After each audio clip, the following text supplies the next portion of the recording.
A VPN, short for Virtual Private Network, is a privacy protection tool that is quickly becoming a must-have. But why do you need a VPN, and how does it work in the first place? A VPN helps your data travel through the internet safely, without big companies or cybercriminals being able to spy on your online activities. Also, a VPN swaps the real location of your device with a new one. This way, you can virtually travel to any country around the globe. So, who can benefit from a VPN? If you're worried about your online privacy, a VPN makes sure your identity and private information are not exposed when you go online. If digital security is your top priority, a VPN gives a nice additional layer of security. It encrypts your data so nobody could see what you send and receive. If you are a human rights activist whose freedom of speech is restricted, a VPN helps you to bypass censorship and speak to the world. Or, if you're on holiday in another country, with a VPN, you can bring your home entertainment anywhere you go. Here's a pro tip: check out Surfshark VPN. It has everything you need in a premium VPN, awesome speeds, and industry-leading protection that covers all of your devices. All you have to do is click Connect. Secure your digital life and enjoy everything good that the internet has to offer with a VPN you can trust. Click link in the description and get 81% discount for your first order. Setting up the shots. Get a camera, preferably an SLR or another high-performance camera. That said, even cell phone cameras pushing the bar in terms of photo quality, and an iPhone 6 or newer model Galaxy has enough power to work in a pinch. As a good benchmark, the camera should be no less than 8 megapixels. It is always best to have a second person on set to help out. Ask your friends with nice cameras if they'll be willing to lend it to you, or shoot the photos while you focus on posing. If you can't get someone to help you, make sure you have a timer or remote shutter on your camera. There are apps for most phones that cover this if you need. Using a high-quality camera will help you get a more professional-looking headshot that can help you stand out from the crowd. Wear simple, neutral clothes and slash or makeup. Headshots are a bit like blank canvases, letting casting directors, photographers, or advertisers to image you in their shots and sets. Don't try to impress them with a wild look or striking outfit. You just want your naturally beautiful self. That said, you should remember to show off your best assets. If you've got killer arms, make sure you wear something that shows them. Try out. Men, a simple form-fitting V-neck, crisp and clean, will work, but a button-down is usually your best bet. Aim for solid colors or basic, clean patterns. Women, a nice cardigan or even a form-fitting, clean V-neck might work, as will simple dresses and tops. Remember that a proper fit is the most important thing. Don't match your skin tone. Look for something that makes you pop. Black people should stay away, generally, from dark colors, while pale people should avoid white. Freckled or rosy complexion people might want to avoid reds and oranges. Use a simple, solid background.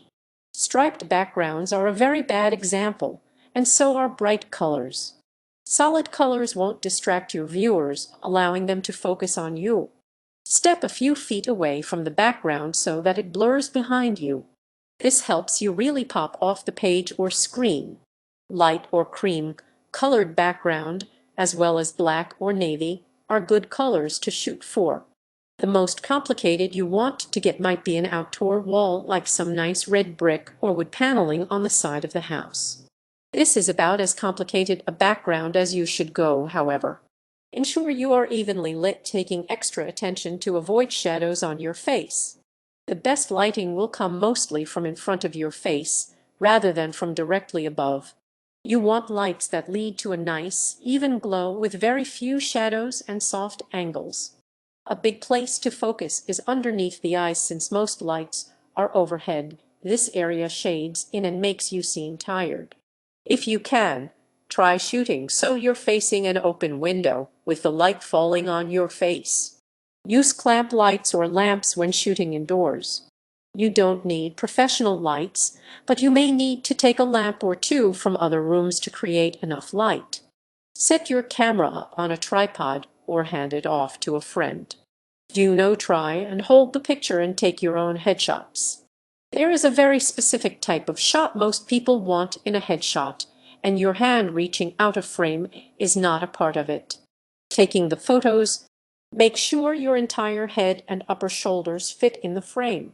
You can be serious or silly, dramatic or loose, but no matter what, you need to fit your entire head in the shot.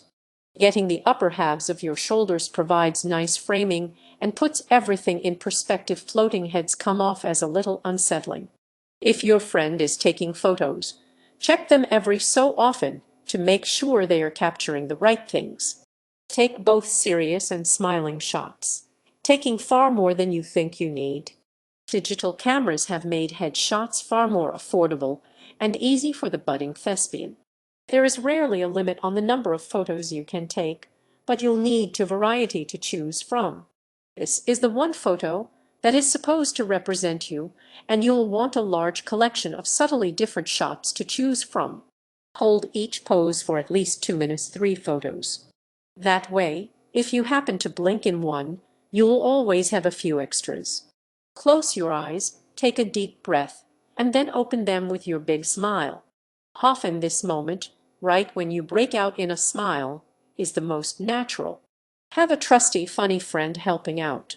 If they are yelling out jokes, poses, or ideas, it takes pressure off of you to think of something and perform at the same time. Move through emotions slowly. Don't try and force them. Instead, let your face change slowly.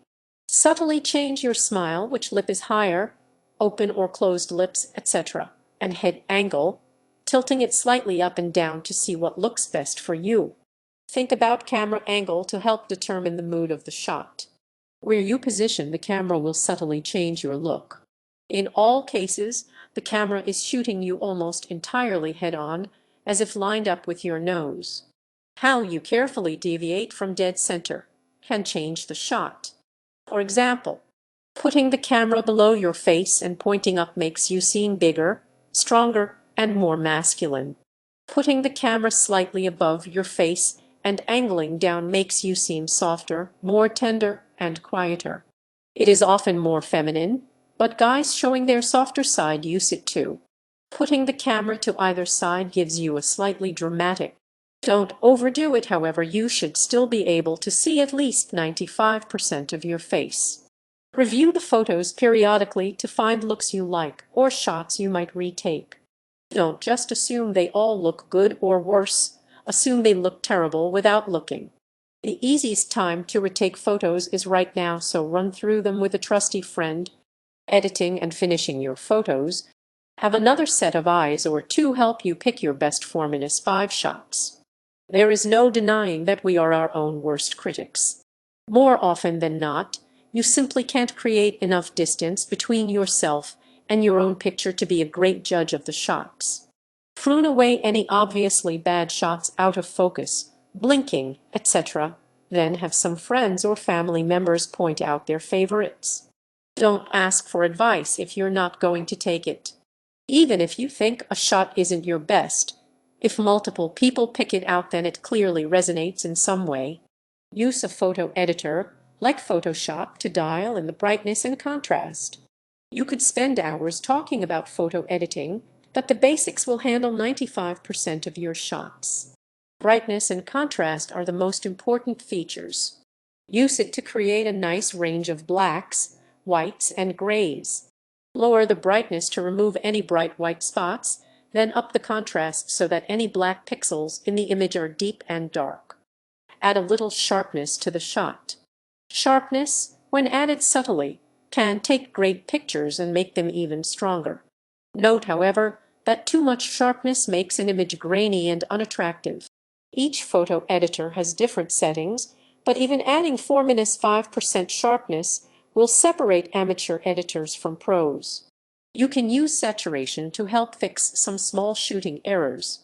If, for example, the light makes you look a little sickly, lower the saturation in the greens and up some reds and oranges.